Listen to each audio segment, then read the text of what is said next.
Comme relais, après le 6e congrès, vous avez vu les images. On est dans le 7e congrès et on espère que ça sera une réussite. Alors, l'idée, c'est d'associer de la formation continue, des clubs de la SMAR, notamment le CIRI, ça s'est passé hier, et le CARPO. On avait l'idée de faire une conférence d'inauguration avec le professeur Mazoussi. C'était initialement prévu le samedi, et comme le professeur Mazoussi tenait à venir à Fès, comme il a un engagement demain, on s'est dit qu'il va la faire le vendredi. Et puis encore, c'est en début, c'est une vraie conférence d'inauguration. Non, avec plaisir. C'est un honneur pour le congrès parce que le professeur Mazoussi tenait à faire cette conférence. Alors, quand je lui ai parlé à Rabat, je lui ai dit, j'ai eu l'idée de discuter de l'histoire de l'anesthésie comme conférence. Il m'a dit, moi j'ai commencé l'anesthésie en 77, donc je connais la suite, il ne me reste que 5 ans que je vais chercher avant. Donc, je ne sais pas comment ça va. On va découvrir. Voilà. Donc, on va commencer avec cette conférence d'inauguration. Par la suite, il y aura le CARPO. Donc, la thématique, c'est l'ALR dans l'obstétrique. On va essayer de faire une suite logique. Donc, d'abord la péridurale, analgésie péridurale, et puis l'anesthésie pour césarienne, l'hypotension, après ALR, et par la suite l'analgésie et des troubles d'hémostase, et enfin la toxicité des anesthésiques locaux. Donc, je laisse la parole à professeur Mazoussi pour sa conférence d'inauguration. Merci. Qui c'est qui va brancher le... Non ?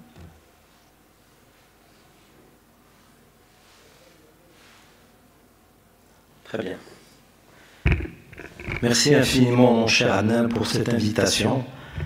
Et puisque tu as insisté presque lourdement, je te réitère mes plus plates excuses pour le tracas causé par ces changements intempestifs de programmation, mais c'était parce que, comme tu l'as dit, je tenais à être parmi vous. Alors, je suis très honoré de prendre la parole dans cette jolie ville de Fès, ville chargée d'histoire. Et ça tombe bien, puisque je vais vous parler d'histoire, mais d'histoire de notre spécialité. Je m'empresse de dire que je suis très ému parce que je vais prendre la parole et je vais parler sous le contrôle de mon maître, le professeur Slaoui. Je lui ai dit tout à l'heure, j'aurais très bien vu que ce soit plutôt lui qui parle à ma place, puisqu'il est le détenteur des clés de la maison d'anesthésie au Maroc. Vous pouvez y aller. Alors, je vais jeter un regard sur l'anesthésie d'hier. Alors, vous le devinez, c'est une tâche difficile. Il y a peu de documents. Alors, comment je me suis débrouillé? Bon, vous me direz tout à l'heure si j'ai réussi. Alors, je me suis appuyé sur des témoignages décrivant l'état des lieux en France avant et après la guerre. Oui, il faut bien planter le décor. Avant que l'anesthésie commence chez nous, elle a commencé de l'autre côté de la Méditerranée. Je me suis appuyé également sur des témoignages sur l'anesthésie à l'hôpital Avicenne. Et ça tombait bien, parce qu'à l'occasion du 50e anniversaire de notre institution, en 2003, il a été demandé aux anciens de rapporter leur expérience des premières années de cet hôpital, et on a parlé d'anesthésie. Et pour le reste, je me suis appuyé sur mes souvenirs, du plus loin qu'ils m'en souviennent, comme chantait Barbara, et du plus loin qu'ils m'en souviennent, c'est les années 70. Date importante pour mon ami Adnan. Il avait 1 an à l'époque. Alors ça tombe bien. Toi, tu faisais tes premiers pas dans la vie, et moi, je faisais mes premiers pas en anesthésie. On était fait pour nous rencontrer. Alors, je vais parler de la naissance de l'anesthésie moderne, et vous le savez très bien, l'acte de naissance de l'anesthésie moderne a été signé aux USA en 1944 grâce à un anesthésiste, Horace Williams, qui avait découvert les vertus analgésiques du protoxyde d'azote, le gaz hilarant qui avait été découvert de nombreuses années auparavant, mais qui était utilisé dans les foires, dans les soirées, pour l'amusement. C'était un peu la drogue de l'époque. Son élève, Morton, en 1946, a mis au point l'anesthésie à l'éther, également produit connu depuis longtemps. Alors, ce qu'il faut savoir également, c'est que rapidement, ce type d'anesthésie, qui était une innovation, a traversé l'Atlantique, puisque la même année, en 1946, on décrivait les premières anesthésies à l'éther à l'hôpital Saint-Louis. L'anesthésie au chloroforme, il faudra attendre les années 1947, et c'est un obstétricien, Simpson, qui a eu l'idée de la proposer pour l'accouchement de ses parturientes. Mais le véritable premier anesthésiste, et on lui a décerné à juste titre le titre d'anesthésiste mondial, c'est John Snow, qui était un peu de tout. Il était un peu chirurgien, un peu apothicaire, un peu obstétricien, mais c'est lui qui est devenu célèbre parce que la reine Victoria, au courant de ses expériences, lui a proposé de l'assister pour l'accouchement de son 7e enfant, je pense. Donc, et on lui a donné à ce type d'anesthésie, l'anesthésie à la reine. On arrive en France après la guerre. Eh bien, après la guerre, l'anesthésie n'était toujours pas considérée comme une spécialité médicale et pouvait être administrée par le premier venu. Tout à l'heure, à table, M. Slaoui me parlait, c'est un peu... On a vécu la même chose à une vingtaine d'années d'écart. C'est à l'initiative d'un chirurgien moulonguais qu'un cours d'anesthésie a été créé en 1947. Et c'est toujours à un chirurgien, le professeur Baumann, qu'a été confiée la chaire d'anesthésiologie en 1957. On ne parle toujours pas des anesthésistes. Je vais vous parler de 3 pionniers de l'anesthésie et j'ai été assez content de trouver dans le net, vous pouvez le trouver également, un livre intitulé « Regard sur l'anesthésie d'hier » et où on rend hommage à ces 3 pionniers. Le premier, c'est Ernest Kerr, qui a fondé en 1945 le premier service d'anesthésie en France. Vous verrez dans un moment le premier d'anesthésie au Maroc. Quand a-t-il été créé et par qui? Kerr est célèbre parce qu'il a introduit et défendu la curarisation. Et il livre un témoignage assez émouvant, je pense, si on le prend avec beaucoup de recul. Regardez ce qu'il disait. Lorsque je présentais en 1946 pour la première fois une communication sur la respiration contrôlée après curarisation, un honorable vieillard se leva et dit « Dieu a donné à l'homme le souffle, Dieu seul a le droit de lui ôter. » L'obscurantisme existait sous toutes les latitudes et à tous les âges. Ça me rappelle un peu Copernic. Lorsqu'il a annoncé que la Terre tournait autour du Soleil, il a été obligé vite de se dédire parce que sinon, il risquait le bûcher. Jean Lassner. Alors là, Jean Lassner, je parle avec pas mal d'émotion parce qu'on l'a connu grâce à M. Slaoui. Vous l'aviez invité, je crois, en 1978. Et je me souviens d'un... Il était déjà vieux à l'époque, Lassner. Hein, et il parlait avec les jeunes. Vous nous avez présenté votre équipe. Et il nous a parlé avec beaucoup de bienveillance. Lassner avait commencé son anesthésie en 1938. Pas mal. Et regardez un témoignage d'un autre grand nom de l'anesthésie pédiatrique cette fois, Madame Louise Delègue, qui racontait ses souvenirs quand elle voyait le professeur Lassner sortir de la clinique avec, dans une main, un appareil de Hendrick et de l'autre, une grosse valise comportant tensiomètre, matériel d'intubation, appareil de Jouvelet, drogue, etc., car les cliniques à l'époque étaient démunies, elles fournissaient 2 seringues. Alors je suis sûr que les moins jeunes dans la salle se souviennent de cette époque qu'on a connue au Maroc. Je me rappelle quand on nous appelait, le TPA n'existait pas à l'époque, mais on nous appelait en catastrophe. Non, vite, on a besoin d'un anesthésiste, on a une catastrophe, une hémorragie de la délivrance, un truc comme ça, on était obligé de partir, mais avant de partir, on prenait une grosse valise où on mettait les macromolécules, les cathéters, enfin tout ce qu'il fallait pour réanimer une femme, parce qu'on savait qu'on allait aller dans un milieu, non pas hostile, mais en tout cas fortement démuni. Ça a changé, heureusement, depuis. Le troisième, c'est Guy Wurch.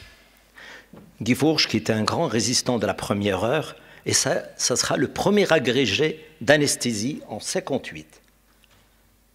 Il faisait partie du comité de rédaction des cahiers d'anesthésiologie créé par Lassner, une revue que j'affectionnais particulièrement. C'est dommage, la publication a été arrêtée en 2006. J'aimais beaucoup cette revue et je sais que la plupart des Marocains du CHU ont publié dans cette revue. Et ils donnaient facilement la parole aux gens en dehors de l'Europe. Alors, Wurch a été formé en Angleterre puisqu'il avait rejoint l'équipe du général de Gaulle et il parlait avec beaucoup de respect des anesthésistes anglais et pas du tout des anesthésistes américains qui avaient beaucoup d'argent mais qui n'avaient pas de classe. Et il parle aussi d'un certain Beecher. Beecher est un nom connu en éthique parce qu'il avait été le premier à dénoncer des dérives éthiques concernant certaines publications. Et Beecher avait décidé que le curare était dangereux et en avait interdit l'usage. Donc il a bloqué pour de longues années l'évolution de l'anesthésie. Alors on arrive à l'Afrique du Nord et on va parler du débarquement des Alliés. On va sauter rapidement l'arrivée de la France en Algérie où il y a eu déjà le fameux Baudens, un chirurgien qui lui aussi pratiquait l'anesthésie et c'est à lui qu'on doit les premières descriptions de l'anesthésie au chloroforme. On va arriver donc dans les années 40, lorsque les Américains sont venus. Ils ont amené avec eux la liberté par rapport aux nazis, mais ils ont amené aussi deux changements importants. Le circuit fermé et surtout cette fameuse drogue magnifique qu'on a tous utilisée et qu'on regrette tous de ne plus avoir, le pentotal. Ce pentotal qui a été utilisé donc dans le Maroc. Vous avez ici un témoignage d'une infirmière qui rapportait son expérience avec ses infirmières de 103 anesthésiées au pentotal dans des conditions précaires, parce que c'était à la limite du désert, et elle a rapporté aucun accident. On arrive aux années plus proches de nous, et je vous rapporte le témoignage d'un chirurgien que j'ai trouvé donc dans ce recueil à l'occasion du cinquantenaire de l'hôpital Ibn Sina. Voilà ce qu'il disait le professeur Tounsi. Vous devez le connaître, je pense, professeur Tounsi. C'est un monument, c'est une icône.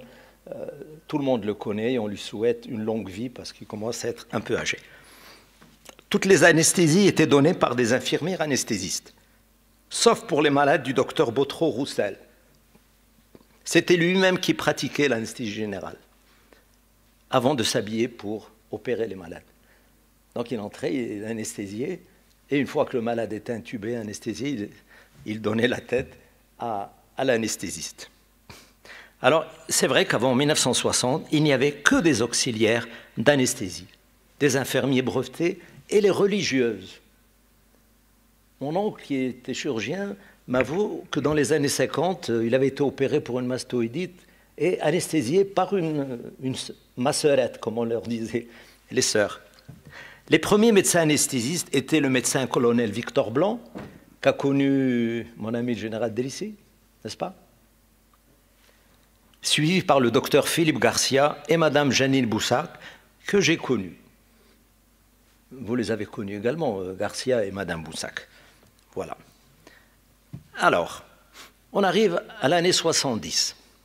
Le premier service d'anesthésie-réanimation a été créé à Rabat en 70. À l'époque, c'était donc M. Alain Nédard de Besançon qui officiait, qui s'est entouré d'un noyau de jeunes anesthésistes qu'il a envoyé passer, qu'il a inscrit au CES à Besançon.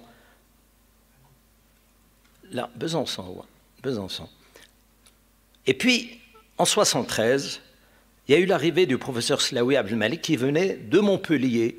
C'est un élève de Duquelard, un autre grand nom de l'anesthésie française. Après le départ de Nédard, M. Slaoui a été nommé chef de service en 1975. Donc c'était le premier chef de service marocain. Et ça sera également le premier agrégé marocain en 1977, l'année où tous les deux on a des choses à raconter. L'équipe de maîtres assistants qui entourait M. Slaoui, c'était des CES, donc formés à Besançon. Sbehi qui va aller à la ruche, Alaoui qui va aller à la maternité, enfant malade, Madame Koubi et Mabrouk qui va aller à l'hôpital militaire. Moi, je m'enorgueillis toujours, et je le répète toujours, je suis le premier maître assistant formé au Maroc en 80, l'année où j'ai passé ma maîtrise, avant d'aller donc aux spécialités pour la neuroanesthésiologie. À l'hôpital militaire, il y a fait aussi une équipe qui se constituait, avec des gens qui sont morts, Feu Saïsi, que j'ai bien connu, Mabrouk, Feu Nourdin, Atmani, le général Drissi, ici présent, qui ont tous été formés au Val-de-Grâce. À Casa, le CHU Ibn Rushd a connu l'arrivée, donc en 1976, du professeur Feu Tahar Sebti, pour lequel nous avons une pensée émue, parce qu'on parle d'anesthésie, et quand même, il faut le mentionner. Alors lui, c'était l'équipe d'Henri Mondor de Huguenard, qui a passé son agrégation en 80. Ses maîtres assistants, Gatra, Barada, Benaguida, Baro. Je me suis arrêté là, je suis désolé si j'ai oublié Miguel, pardon, Romeha. Oui, c'est vrai qu'il a disparu de radar, Romeha. Nam? Oui, c'est vrai qu'il a disparu. Bon, je m'excuse, la liste n'est pas exhaustive.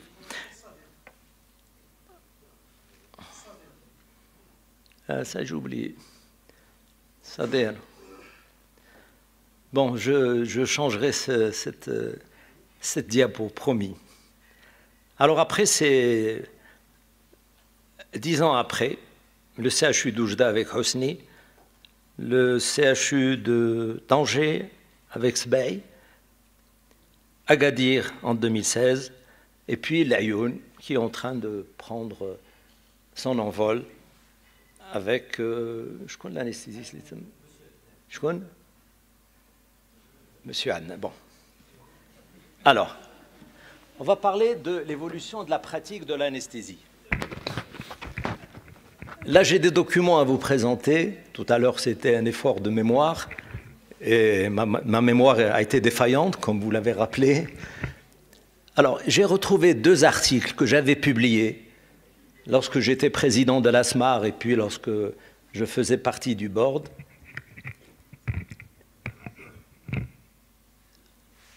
Ah non, pardon. D'abord, il m'a été donné, c'était une expérience riche pour moi. Je suis heureux de l'avoir connu, mais à l'époque, je n'étais pas heureux de l'avoir connu parce que c'était un service militaire punitif. On nous avait envoyés parce qu'on avait fait des bêtises en tant qu'interne, et je me suis retrouvé à Oujda. Mais en fin de compte, c'était une expérience magnifique. J'ai trouvé des vieux anesthésistes qui n'avaient jamais vu de médecin et qui pratiquaient l'anesthésie comme autant de... je sais pas, comme 30 ans en arrière. J'ai trouvé un masque grillagé avec la compresse. Ils faisaient des anesthésies à l'éther. Et puis, ils avaient quelques drogues. Ils avaient de la galamine, du Nesdo et du Dolozal. C'est pas mal. Mais le problème, c'est qu'ils l'utilisaient d'une manière un peu particulière. Ils mettaient tout dans la même seringue. Je ne sais pas si vous avez connu ça, j'espère que non. Ça, c'est pour les vieux. Dans la même seringue, et il réinjectait à la demande. Conclusion, le malade se réveillait 5 heures après, parce qu'il avait reçu je ne sais pas combien de seringues. Bon, il a fallu... ils étaient très gentils, ces anesthésistes, et très curieux de voir un jeune médecin. Moi, j'étais très jeune à l'époque, je commençais, et il a fallu que je leur explique qu'il était peut-être plus simple de mettre chaque produit dans une seringue et de donner ce qu'on fait actuellement, c'est-à-dire l'anesthésie à la carte. Alors, pour l'anecdote, on m'appelle une malade, je crois que c'était une thyroïde, et puis le chirurgien est passé 2 heures après, et il a trouvé la malade réveillée et extubée. Et bien, il m'a appelé. Il me dit, mais Josie, qu'est-ce qui se passe? Je lui dis, que la baisse. Il dit, mais la malade est réveillée. Je lui dis, oui, c'est ce qu'on cherche. Il dit, oui, mais elle est réveillée trop tôt. Texto, hein, je ne vous raconte pas des bobards. Alors, inutile de vous dire qu'il n'y avait pas de respirateur dans cet hôpital. C'est pour ça qu'ils utilisaient la galamine, parce qu'avec ce curare très faible, le malade reprenait sa ventilation au bout de 10 minutes, et donc il l'assistait de temps en temps. Voilà. Le RPR, est-ce que vous avez connu le RPR? Je ne vous le souhaite pas. Bon, c'est un produit que j'avais même dans mon hôpital jusqu'en 85. Je sais pas, tu l'as connu, toi? Ah bon? À Marrakech? Alors tu es vieux, toi aussi, non?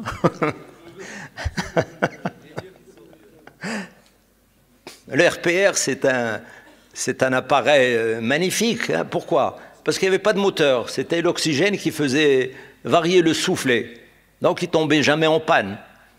Mais le problème, c'est qu'il n'y avait aucune alarme et que si jamais le malade toussait, se réveillait ou s'il y avait un bouchon, eh ben, l'appareil s'arrêtait.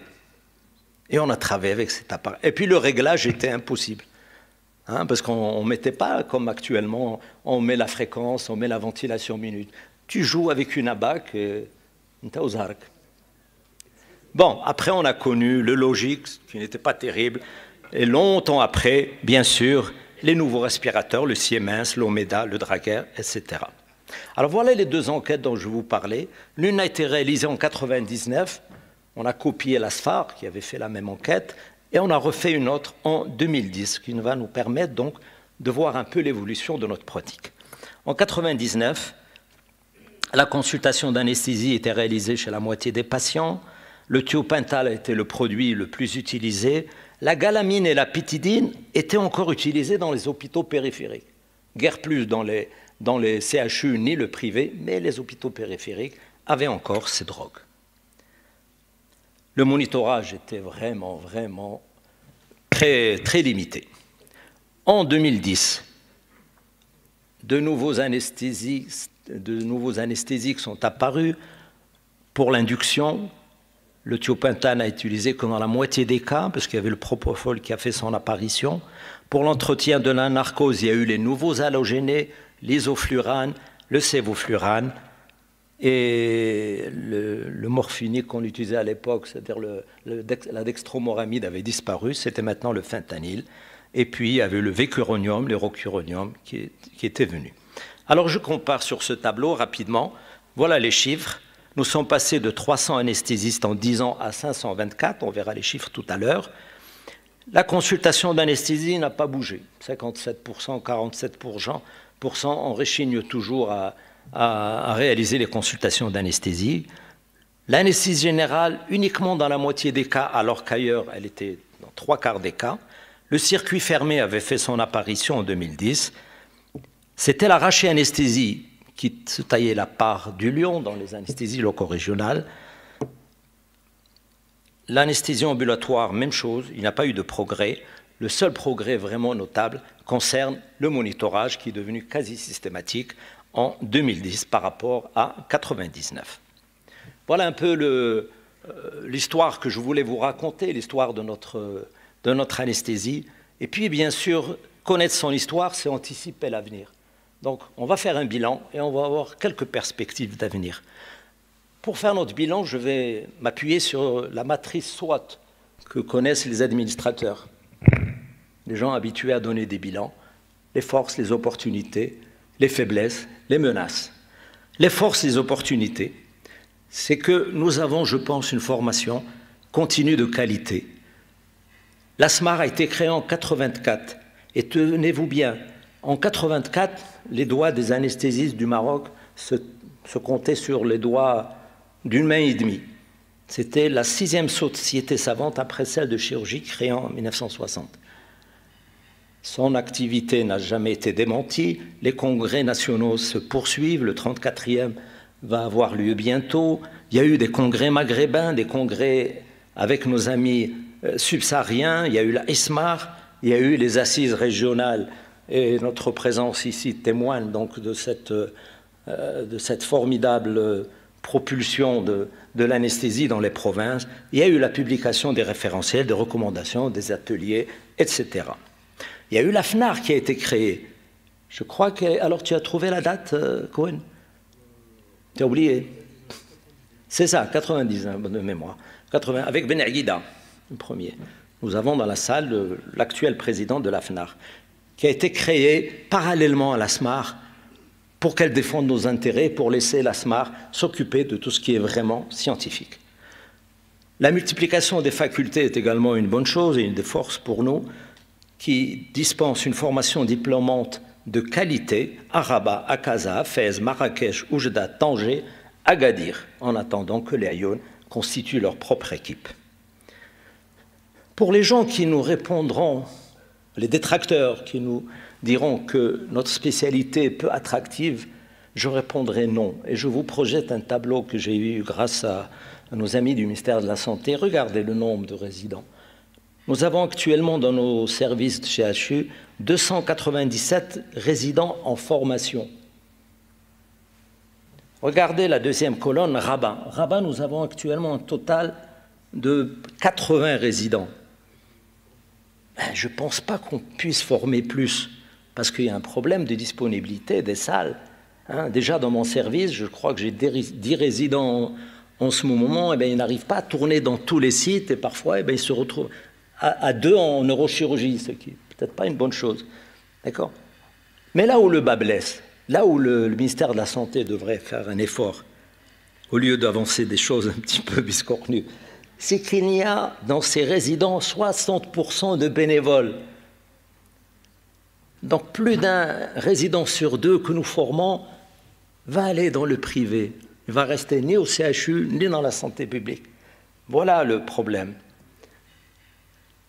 Les autres points positifs, c'est l'essor de l'anesthésie dans le privé. Tout à l'heure, je vous parlais de cette fameuse, nos expériences où on est obligé de nous trimballer avec un sac. Non, pas du tout. Les cliniques sont très bien équipées et les anesthésistes dans le privé font de l'excellent boulot. Ils sont formés aux techniques nouvelles, l'ALR éco-guidé, le Doppler transcrânien, les glottiscopes, grâce aux ateliers dispensés lors de ces réunions. L'évolution de notre art a permis l'essor de spécialités chirurgicales. Les neurochirurgiens, en tout cas dans ma spécialité, le reconnaissent et le clament sur tous les toits. S'ils ont pu progresser, c'est parce que nous avons progressé avec eux et on a progressé ensemble. Sinon, ils n'auraient jamais pu faire les prouesses qu'il leur est donné de faire. La chirurgie néonatale, les greffes d'organes, etc. Il y a aussi un rayonnement en Afrique. Dans le cadre de la coopération Sud-Sud qui nous est très chère, j'ai appris l'autre jour par un ancien élève du Mali que dans leur faculté à Bamako, il y avait 4 enseignants qui ont tous été formés chez nous à Rabat. Ça m'a fait très plaisir. Nous avons mis également avec nos amis burkinabés, nous les avons aidés à mettre sur pied un enseignement diplômant. On a travaillé en visioconférence, ils ont pu créer donc leur propre diplôme. Les faiblesses et les menaces. C'est la démographie encore faible des anesthésistes. Je te donnerai cette plaque tout à l'heure, le Cohen, pour que tu l'étudies, parce que ces chiffres-là, j'ai mis du temps à les obtenir. Nous sommes 982 médecins anesthésistes. C'est pas mal. Mais rapporté au nombre d'habitants, c'est faible. C'est 3 anesthésistes pour 100 000. En France, 17. En Suisse, 31 pour 100 000. Ce qui est recommandé par l'OMS, c'est au moins 10 pour 100 000. La carte sanitaire qui m'a été donnée par le ministère de la Santé ne concerne que le secteur public, y compris les CHU. Et nous sommes 466 anesthésistes, réanimateurs dans la santé publique. 466.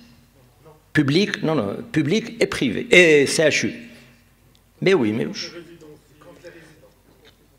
Ils comptent les résidents. Il y a moins de 200 dans le secteur public, il y a à peu près 80 enseignants. Attends, tu as tenu compte de ce tableau-là? Eh ouais, c'est bon maintenant. Alors, tu vois, pourtant ce tableau m'a demandé beaucoup de temps. Bon, on verra. Alors, ce que je remarque, c'est qu'il y a 466 anesthésistes réanimateurs. Par contre, il y a 468 médecins du sport. Je ne savais pas que le Maroc était une grande nation sportive. Pourquoi? Parce que quoi? Non, parce qu'il y a un biais, la spécialité se fait, je crois, en 2 ans. Donc, tout le monde... Hein? 4 séminaires en 2 ans, tu boucles tout et tu as ton diplôme et tu es payé au même indice que les amis qui se sont tapés 4-5 ans. Voilà. Le secteur privé, il représente 46% des anesthésistes. C'est beaucoup. En France, il ne représente que 36%. Les militaires, 58 spécialistes actuellement en général, ça c'est les chiffres officiels du général Abbad. Voilà. Si on élimine les CHU à Cohen, il n'y a que 200 anesthésistes réanimateurs dans la santé publique pour les 12 régions du Maroc. Ça bouge. Ouais, c'est pas la bourse, hein, ça monte, ça descend, non.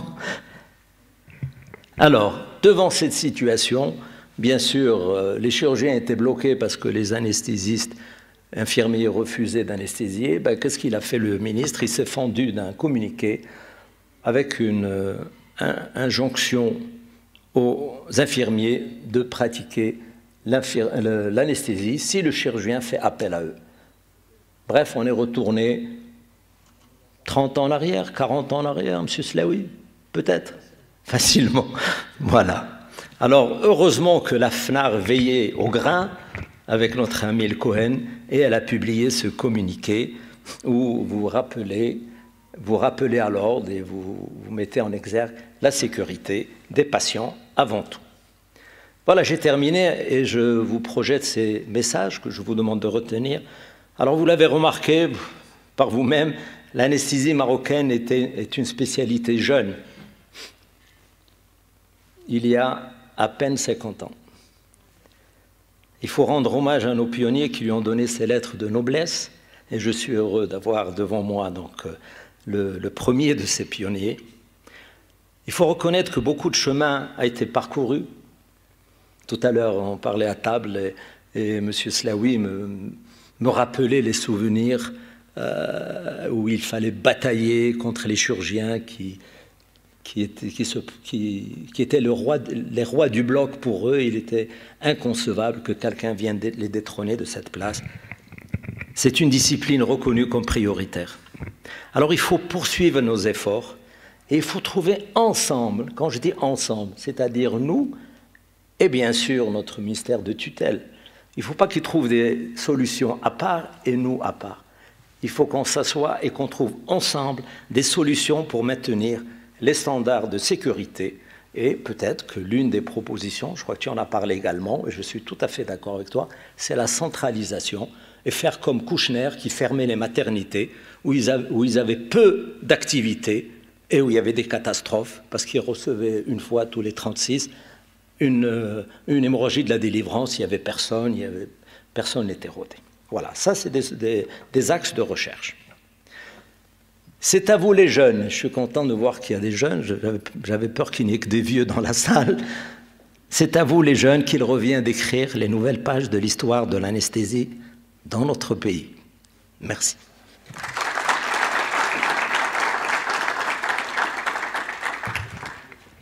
Il n'y a pas de questions, je suppose. Des commentaires tout à l'heure dans les couloirs.